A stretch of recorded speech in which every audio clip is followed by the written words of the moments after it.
Welcome to part 2 on our 4 videos for dealing with the first exercise in chapter 5 on oblique impacts with a fixed surface.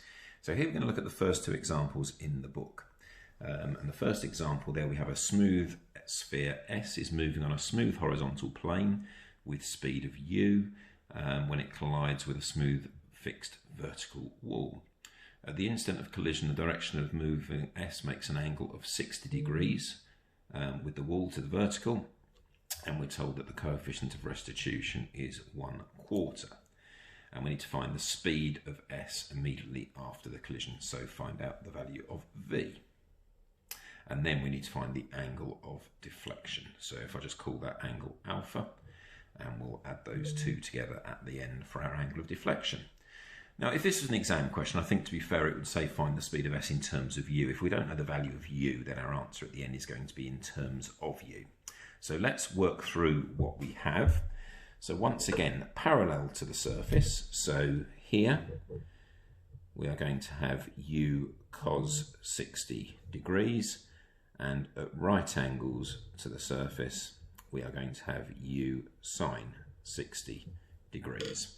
Now, as we know, parallel to the surface, as we discussed on our previous example, we know that the impulse is going to be at right angles to the plane. So therefore, after the event, we know that the horizontal component of V is going to be the same. So that will equal u cos 60. If you want to write that underneath, we can say parallel to the surface, we've got that V x is going to equal u cos 60 degrees. And then perpendicular to the surface, we have the impulse provided by our collision. So we're going to have that Vy is going to be 1/4 of u sine 60 degrees. And again, if I showed that on the diagram, because the coefficient of restitution is 1/4, then the speed with which it leaves there is going to be 1/4 of the speed before the impact. So we've got 1/4 of u sine 60 degrees.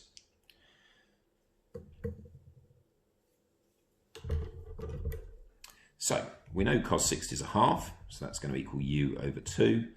And we know sine 60 is root 3 over 2, so that will be u root 3 over 8. So we've got our 2 components there now, and we need to find actually what V is. So that's going to be the square root of u over 2 squared plus u root 3 over 8 all squared. So that's going to be the square root of u squared over 4 plus 3u squared over 64.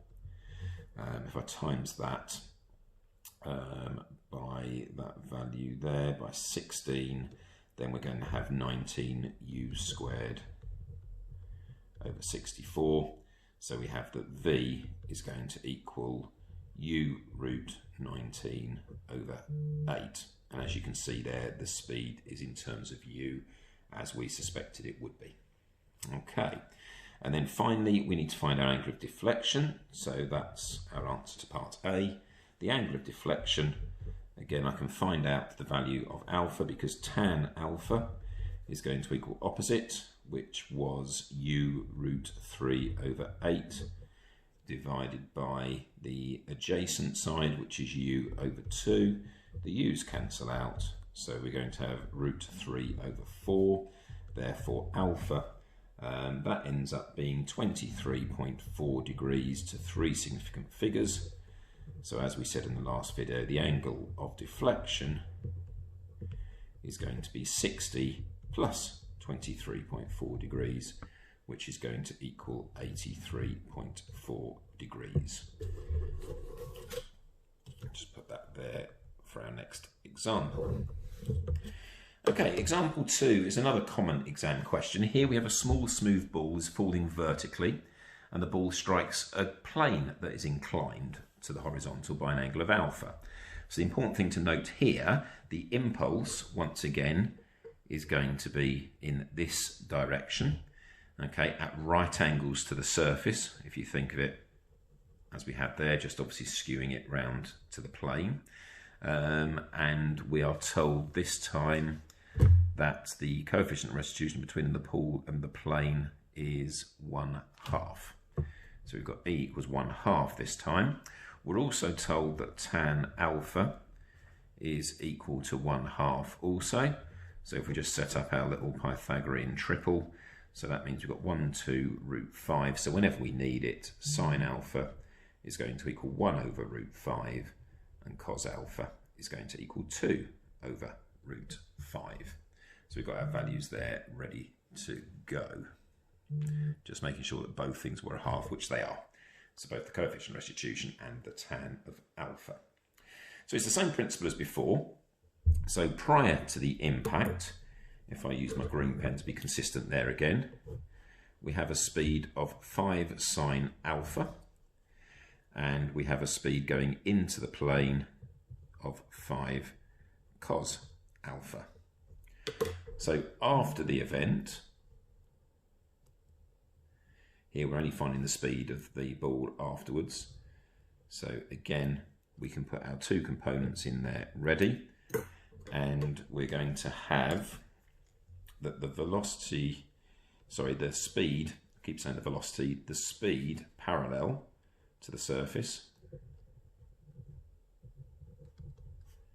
So parallel to the plane, we're going to have that the horizontal component of the speed is going to equal the same as what we had going in. So that's 5 sine alpha, which is 5/√5.